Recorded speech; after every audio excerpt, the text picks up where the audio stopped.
Seema, you like them? You buying? Look, I'm not buying at the moment, but I do think European banks have been really hit unfairly. It's been an interesting, obviously, it's been a very interesting 48 hours or even just a week. But I think for European banks, they are very well capitalized. They're much better capitalized than during the great financial crisis. They have very limited exposure to the US banks in crisis. And yet, every single time that there's a problem, you do find investors always go for European banks. It's been very difficult, in fact, this year to convince US investors that actually European banks are quite healthy. And unfortunately, they always go for the jugular, which is European banks. It's a difficult one to be positive about, even if you're going into a global economic recession, which may not even include Europe. I think that's a difficult story for European banks. The issue to some people, in some people's minds, Seema, around what has just happened in the banking sector is the rate at which we have seen central banks hiking. The ECB is still in that aggressive rate hiking cycle. And the argument has always been it will continue to do so until something breaks. When something breaks, will it or will it not be the European banking sector? So I wouldn't have thought it'd be the European banking. Well, actually, no, let me put it like this.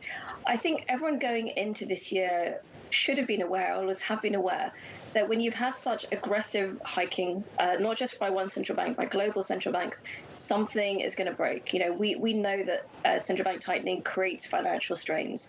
The difficult thing has always been identifying where it's going to come, when it's going to come. But I think the writing has been on the wall for a while, but just detecting it has been difficult. Now, specifically, is it going to be the European banking sector? You know, I guess there's no good reason because, as I said, it's pretty well capitalized. But things are tough.